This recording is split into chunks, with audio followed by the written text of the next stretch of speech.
ओम साई राम जी, प्रणाम है आप सबको। आप सबके भीतर बसे हुए साईं को मेरा नमन है, अभिवादन है, आलिंगन है। उम्मीद करती हूँ आप सब लोग खुश होंगे, स्वस्थ होंगे और मस्त होंगे। आज हम बात करेंगे कि बाबा की पूजा करने से लाभ क्या होते हैं, क्यों करें बाबा की पूजा, क्यों साईं बाबा के बार बार हम माथा टेकने जाएं, इसका कारण क्या है। इतनी पूजा भक्ति क्यों करें, इससे क्या मिलने वाला है, लोग पूछते हैं।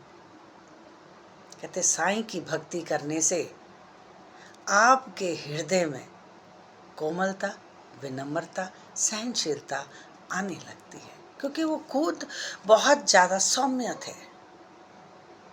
वो बहुत ज़्यादा शांत रहने वाले थे। हम जिस भी तरह के व्यक्ति से जुड़े रहते हैं वैसा स्वभाव हमारे भीतर आने लगता है। ऐसे बड़ों ने कहा है, जैसा संग वैसा रंग।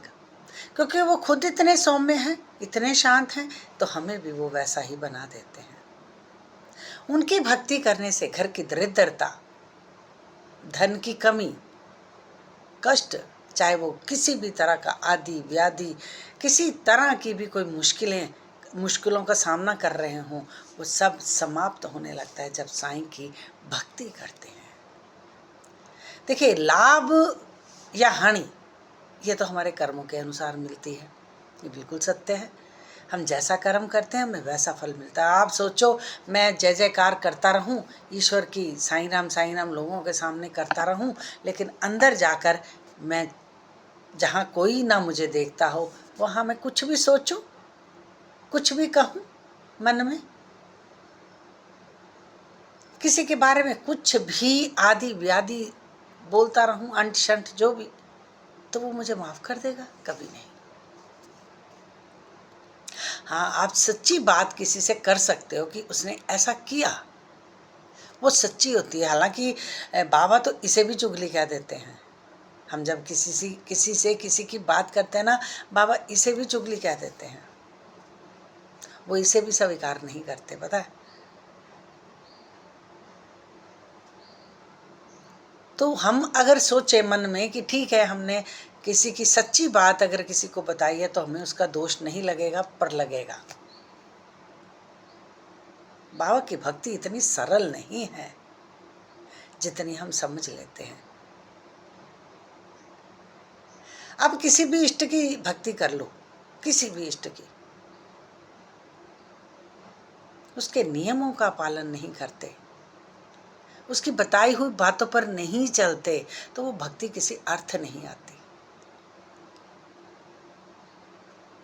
हम साईं को मानते हैं, साईं की नहीं मानते।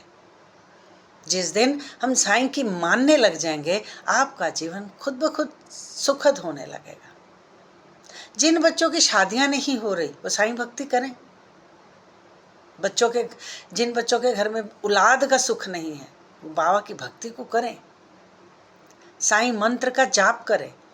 मंत्र बहुत हैं बाबा के, ओम साईं नाथाय नमः, ओम साईं नमः, ओम साईं देवाय नमः, ऐसे बहुत सारे जाप हैं। आप कुछ भी एक जो आपको सरल लगे वो जाप करना शुरू करें, आपके कष्ट खुद ब खुद मिटने लगेंगे।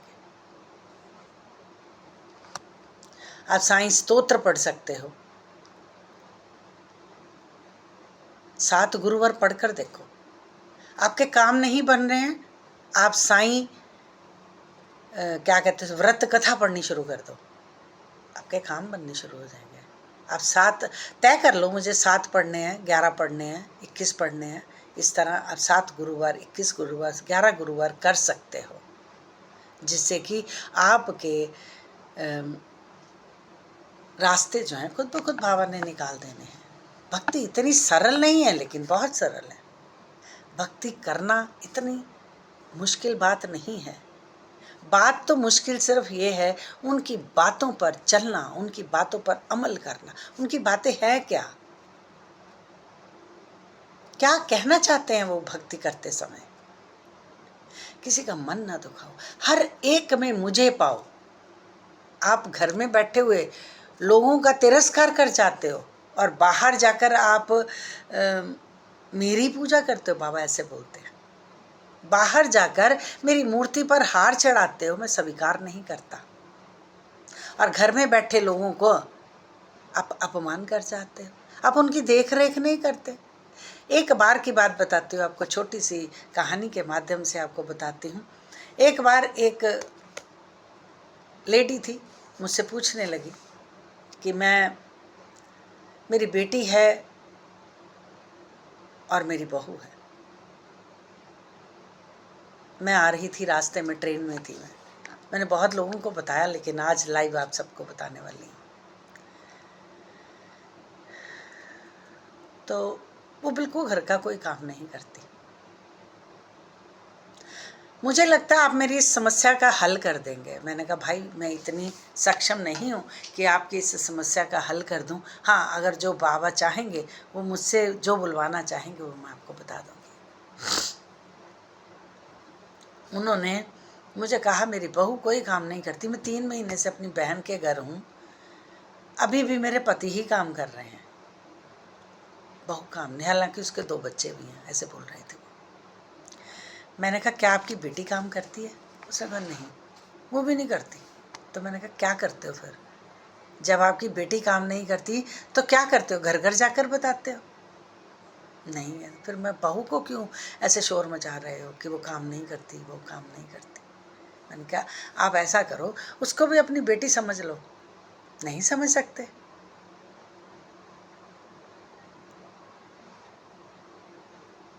उन्होंने कहा थोड़ा मुश्किल है। मैंने कहा मुश्किल कुछ नहीं है, ये आपके मन की बात है, आपके विचार हैं, आपने जैसे बना दिए वैसे हो जाएंगे। करना आपको पड़ेगा, कोई और नहीं करेगा। उन्होंने कहा, ये बात कह के तो वो चले गए। मतलब वो जलंधर कैंट उतर गए, मैं जलंधर उतर गई। अब बाबा ने कहा तुमने ये लाइन बोल तो दी है कि बहू बेटी है, अब करके भी दिखाओ। मैं घर आई, एक आधा दिन मैंने आराम से रहा, क्योंकि लंबा बहुत सफ़र है, 24 घंटे का सफ़र था, मैं थक जाती हूँ। बाबा के पास से होकर आई तो मैं तीसरे दिन की बात है, मेरी मेड छोड़कर चली गई। अब मुझे तब तो समझ नहीं आई क्या है। मैं कभी अपने डायरेक्ट बहू को नहीं कहती थी कि ये काम तो कर ले। मैंने बाबा से बोलना, बाबा ऐसे बोलो मैं थक गई हूँ, ये कर दे। बाबा ने उसे उठने नहीं दिया बेड से, तब वो कोई काम नहीं करती थी। फिर मैंने जाना बाबा से, कहना बाबा इसे ये कह दो करने के लिए। बाबा उसे उठने ही नहीं देते थे। एक दिन मैं बहुत थक गई। जब आपका शरीर काम करना बंद कर देता है तो आप क्या करते हो? या तो चिल्लाते हो या रो देते हो। मैंने दरवाज़ा बंद किया और मैं खूब रोई। जब मैं खूब रोई तो मुझे एक आकाशवाणी हुई, मतलब उस रूम से ही एक आवाज़ आती है। आवाज़ तो अपने अंदर से ही आती है, सुनने के समझ नहीं आती कहाँ से आई तो कहाँ से नहीं आई। तो मुझे कहा कि ट्रेन में तो तू बड़ा भाषण दे रही थी कि बहू बेटी ही होती है, अब इसे बेटी क्यों नहीं मान रही? मैंने तुरंत अपनी आंखें साफ की, पैर जमीन पर रखे, बाहर आ गई। उसके बाद 1 सवा महीना मेरी पूरी इसी तरह प्रैक्टिस हुई कि ये बहू नहीं मेरी बेटी है, ये बहू नहीं मेरी बेटी है, ये बहू नहीं मेरी बेटी है। इस तरह की प्रैक्टिस मैंने 1 सवा महीने करी और मैं बोली तक नहीं यहाँ से। उसके बाद मेरे साथ बच्चा रहता है, मेरे उस ओल्ड हाउस में मेरे साथ ही एक बच्चा रहता है जिसका नाम संजू है। वो कहता है कि माँ क्या हुआ, झाड़ू पोछा खुद कर रहे हो? आगे पीछे उसने कभी नहीं देखा मुझे। मैंने कहा बस मेड नहीं आ रही 1 सवा महीने, रखो कहता झाड़ू, अभी रखो झाड़ू पोछा रखो यहीं पे। उसने अपनी मेड बुलाई और कहता आंटी की सफाई करके आओ। जब मैं ऊपर देखती हूँ कहती, मैंने कहा तरस आ गया अब तुम्हें? जब तुम हर एक में, ये देखिए बातें ना, कहने से और करने में दोनों में अंतर है। जब आप सामने वाले को भी ये सोचते हो ये मेरे बाबा हैं, मैंने इसकी सेवा करनी है, आपको कभी कष्ट होगा ही नहीं। कष्ट तभी होता है जब हम कहते हैं मैं इस देहधारी की सेवा कर रही हूँ। तो ईश्वर को बस उसकी इन बातों को जब आप मान लेते हो तो पूजा आपकी स्वीकार हो जाती है। फिर आपके घर में धन धान्य, आपके घर में आपकी बीमारियाँ, जो बीमारियों पे वेस्ट पैसा खर्च होता है सब भागने लगता है। क्योंकि आपने अपने घर के एक एक व्यक्ति को ईश्वर का दर्जा दे दिया होता है। आप करके देखो, ना समझ आए तो मैं यही हूँ, मेरा चैनल नहीं कहीं बंद होने वाला। आकर नीचे लिखना गलत बोला था आपने। उसके बाद भी अगर आपको समझ ना आए कि बाबा क्या चाहते हैं हमसे, वो ये नहीं कहते कि जाओ अगरबत्ती कर दो, जाओ मेरे को हार चढ़ा दो, जाओ भीड़ लेकर मेरे पास शिरडी आ जाओ, ना ना ना ना, वो इन बातों को नहीं मानते। वो तुम्हारी नीयत देखते हैं, तुम्हारे अंदर क्या है। बाहर से तुम दिखावा कर सकते हो, मैं बहुत भक्त हूँ, बहुत पूजा पाठ करता हूँ, लेकिन भीतर आपके क्या चल रहा है, सिर्फ उस अल्लाह के सिवा, उस परमेश्वर के सिवा, उस गुरु के सिवा आपको कोई नहीं देख सकता, भीतर का कोई नहीं देख सकता। इसलिए लोगों को रिझाने की बजाय उसको रिझा लो, ताकि वो आपके हृदय में आकर निवास कर ले। जब वो हृदय में निवास कर लेता है ना, तो तब वहाँ किसी चीज़ की आवश्यकता नहीं रहती और कमी होती ही नहीं है। बाबा की पूजा से ये फ़ायदे हैं। अगला फ़ायदा क्या है, देखिए लंबी हो गई है वीडियो, लेकिन आपको इसमें अभी बाबा के बहुत फ़ायदे हैं। अगर आप चाहोगे लिख देना मुझे, मैं और बताऊंगी आपको। जो आप स्तुति करोगे, साईं स्तुति जब आप करोगे, उसको एक पीले पेपर के ऊपर लाल पेन के साथ लिखते जाना, लिख कर बाबा के चरणों में चढ़ा देना, आपके सारे कष्ट दूर हो जाएंगे। चिंता छोड़ दो, बस चिंतन करो। अगर आपको आज का एपिसोड जरा सा भी अच्छा लगा हो, आपके जीवन को बदलने की कोशिश कर रहा हो, मुझे नीचे कमेंट्स में ज़रूर बताएं। ओम साईं राम, साईं भली कर रहे हैं।